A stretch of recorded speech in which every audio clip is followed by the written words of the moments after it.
ಗುರು ಶಿಷ್ಯರ ಸಂಭಾಷಣೆ ಅಧ್ಯಾಯ 7. ಸರ್, ಒಂದೊಂದು ಬಾರಿ ಧ್ಯಾನ ಬಹಳ ಚೆನ್ನಾಗಿ ಆಗುತ್ತದೆ. ಕೆಲವೊಂದು ಬಾರಿ ಅದು ಕಷ್ಟಕರವೆನಿಸುತ್ತದೆ.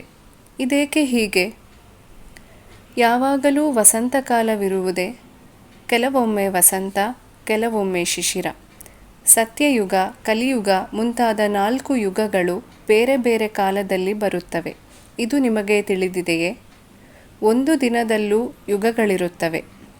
ಕಲಿಯುಗವಿದ್ದಾಗ ಅನುಕೂಲಕರವಾಗಿರುವುದಿಲ್ಲ. ದಯವಿಟ್ಟು ಸ್ವಲ್ಪ ವಿವರಿಸಿ ಹೇಳುತ್ತೀರಾ? ಯಾವುದೂ ಸ್ಥಿರವಾಗಿರುವುದಿಲ್ಲ. ಏಳು ಬೀಳು, ಹಗಲು ರಾತ್ರಿ.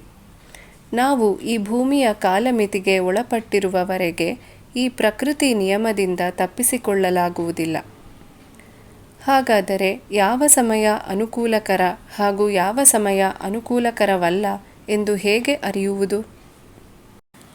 ಸೂಕ್ಷ್ಮವಾಗಿ ಗಮನಿಸುವುದರಿಂದ ಅದು ನಿಮಗೆ ತಿಳಿದುಬರುತ್ತದೆ. ಆದರೆ ಅದು ನಮಗೆ ಸಾಧ್ಯವೇ? ಅಂದರೆ ಎಲ್ಲರಿಗೂ ಸಾಧ್ಯವೇ?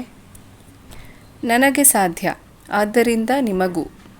ಆದರೆ ನೀವು ಪ್ರಯತ್ನಿಸಿಲ್ಲ ಅಷ್ಟೆ. ಎಲ್ಲರಿಂದಲೂ ಸಾಧ್ಯವಿದೆ. ಈಗ ಹೀಗೆ ಮಾಡಿ ನೋಡಿ. ನನ್ನ ಮಾತಿನತ್ತ ಗಮನ ಹರಿಸದೆ ಗಮನವನ್ನು ಹೊರಗೆ, ಅಂದರೆ ನಿಸರ್ಗದೆಡೆಗೆ ಹಾಯಿಸಿ.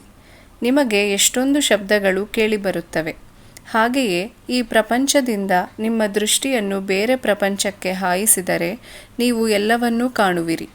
ಹಾಗೆ ನಿಮಗೆ ಎಲ್ಲವೂ ತಿಳಿದು ಬರುತ್ತದೆ. ಆದರೆ ಅದು ಹೇಗೆ ಗೊತ್ತಾಗುತ್ತದೆ? ನಾವು ಕಲ್ಪಿಸಿಕೊಳ್ಳುತ್ತಿರಬಹುದು. ಮೊದಲು ಸಾಧನೆಯನ್ನು ಆರಂಭಿಸಿ. ಬರಿಯ ಮಾತುಗಳು ಕೊಡುವ ಅರ್ಥಕ್ಕಿಂತ ಹೆಚ್ಚಿನದ್ದನ್ನು ನೀವು ತಿಳಿದುಕೊಳ್ಳುವಿರಿ. ಈ ಮಾತುಗಳು ಬರೀ ಬುದ್ಧಿಶಕ್ತಿಯ ಕಸರತ್ತು. ಚರ್ಚೆಗಳನ್ನು ಪಂಡಿತರಿಗೆ ಬಿಡಿ. ನೇರವಾಗಿ ಅನುಭವ ಕ್ಷೇತ್ರಕ್ಕೆ ಬನ್ನಿ. ಅದರಿಂದ ನಿಮ್ಮ ಅರಿವು ಹೆಚ್ಚುತ್ತದೆ. ಬುದ್ಧಿಶಕ್ತಿಯು ಒಂದು ಹಂತದವರೆಗೆ ಮಾತ್ರ ಸಹಾಯಕ. ನಂತರ ಅದೊಂದು ತೊಡಕಾಡುತ್ತದೆ.